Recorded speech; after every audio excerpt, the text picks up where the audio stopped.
My name's Hugh Reed. Thanks for joining us, watching or listening to an update of the Multistate Bar Examination. Now, I just got back from taking the exam. I take it virtually every time it's given, and I study the exam. Now, if some of you have just taken it, you know there's been a lot of changes on the examination.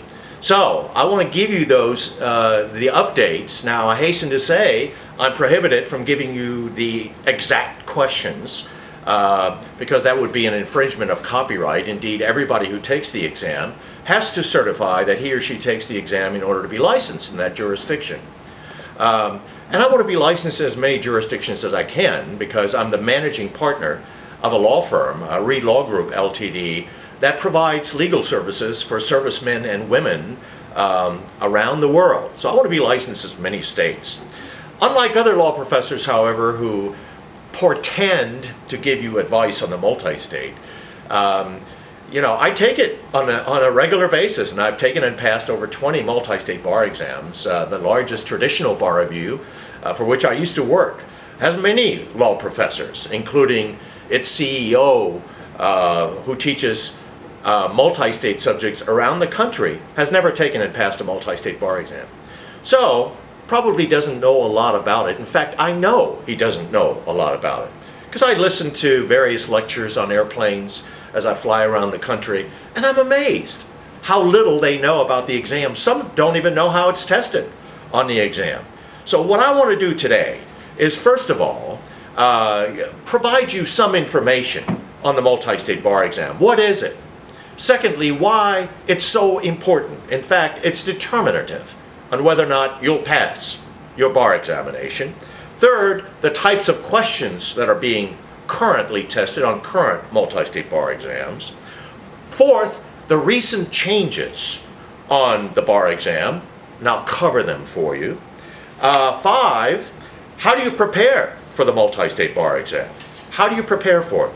And number six, why I believe we provide the most relevant services for multi-state training. In fact, our students nationwide will have scored the highest scores on the multi-state bar exam, on the average 20 to 30 points higher than those who study with other materials.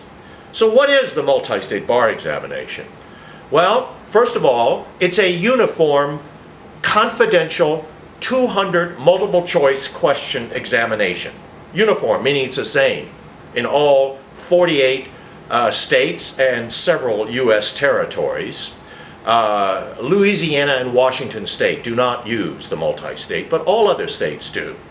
So, it covers 6 subjects: constitutional law, contracts including the law of sales, criminal law including criminal procedure, evidence, property including future interests, unfortunately, and torts. So 6 subjects, 33 questions in each subject, except contracts and torts, where you'll be tested in 34 questions, respectively. And since about a couple of years ago, 10 questions of 200 questions are now experimental questions. That is, you are the guinea pigs for future takers.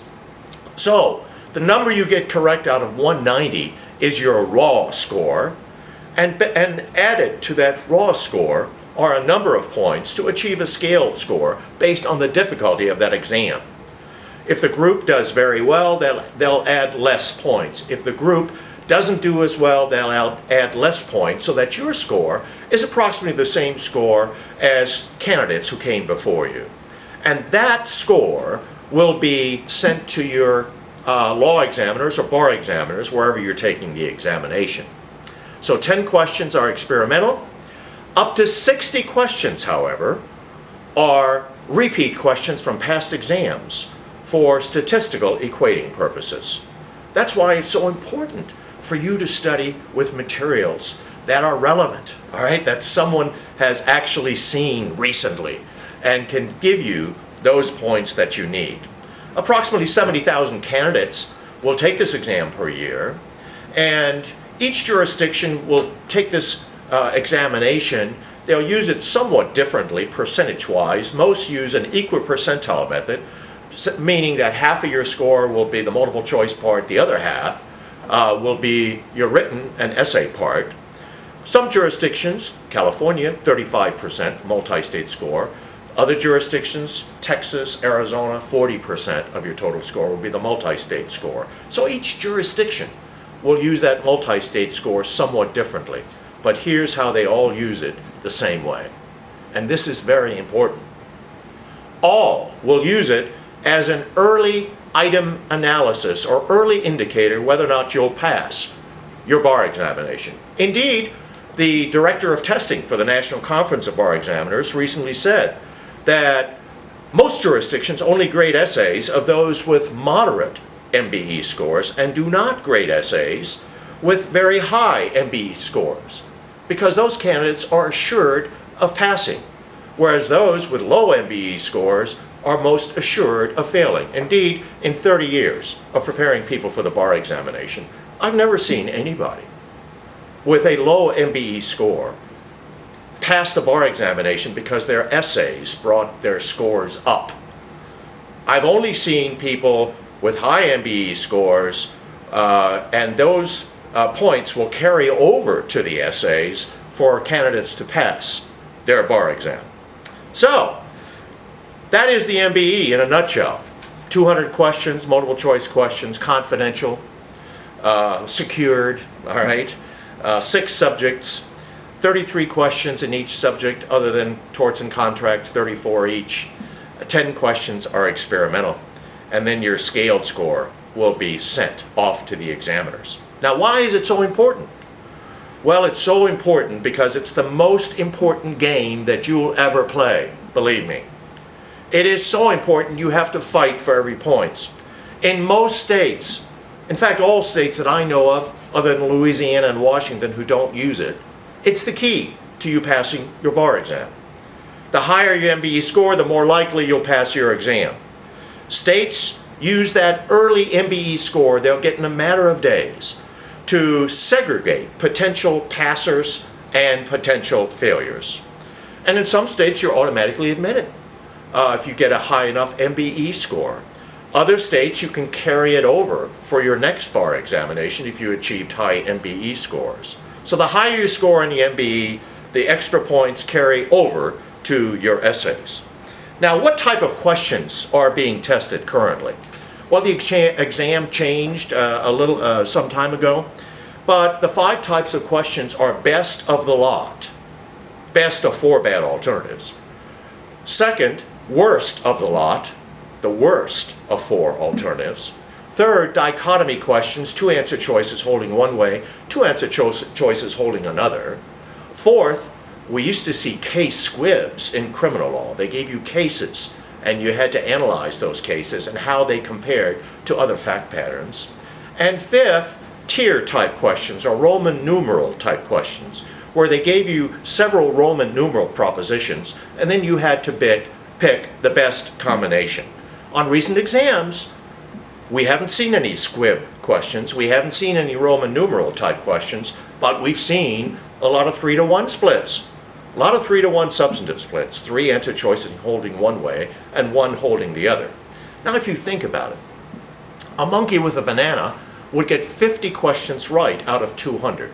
I know only 190 count towards your raw score. But 4 answer choices, so it's really 800 true and false questions.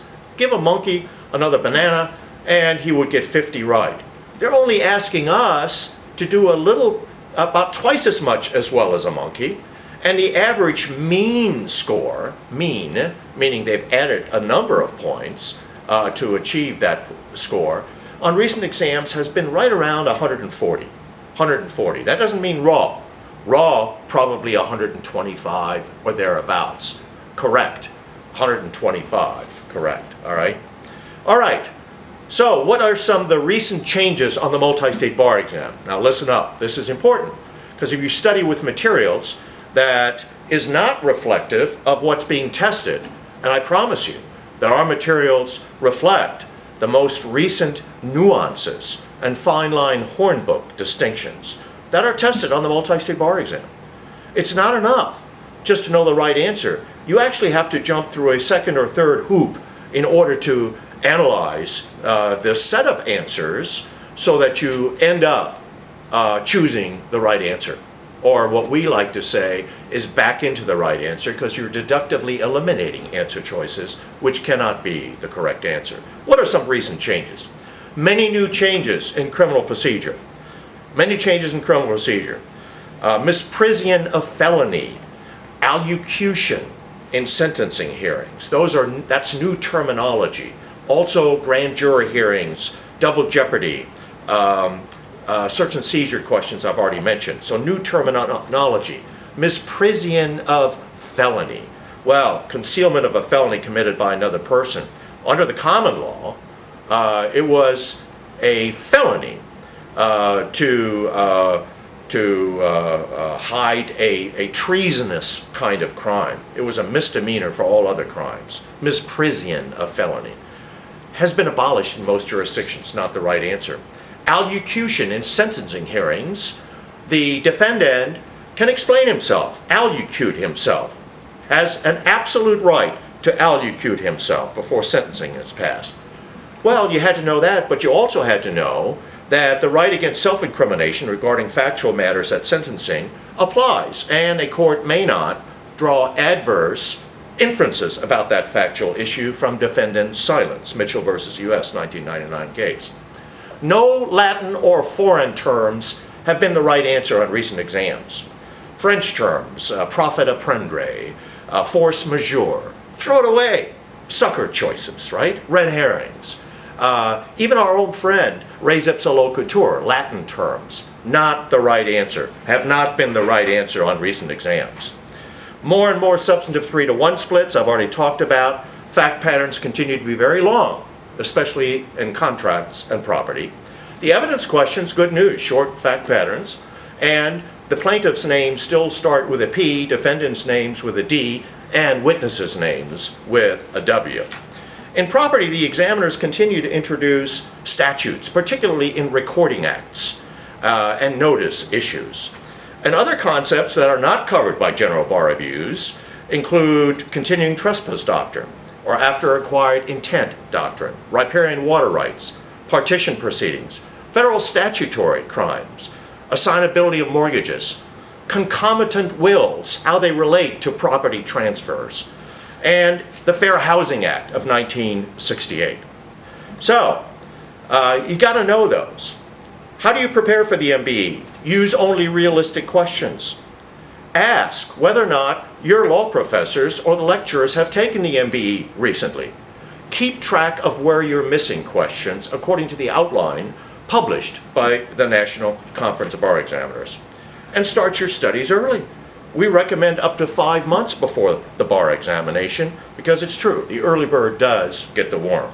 Now, why do you need us? Well, we're relevant. We take the exam. We're the nation's leading experts on the multi-state. Our students generally score 20 to 30 points higher in the multi-state than other students who take other bar exams. Again, 60 out of 200 questions are repeat questions from past exams. And I want to make sure that you understand what is being tested. We have a complete part of the company that dedicates itself exclusively to studying the multi-state bar exam. And we teach the essential strategies and tactics for you to do well. We simulate MBE testing conditions, and overall, in some states, we've had a 100% pass rate of our students who opt for to be tutored by us personally. And I think if you need to pass, call us about that. And you can supplement your other studies, if you're taking another bar review already, with our multi-state materials. Look for our final multi-state bar review, which will be offered approximately a week before the actual exam. Follow us on Twitter. Take a free diagnostic exam on our website. And call us for more information. We know if you use our materials, you'll pass with plenty of points to spare. Thanks for watching or listening.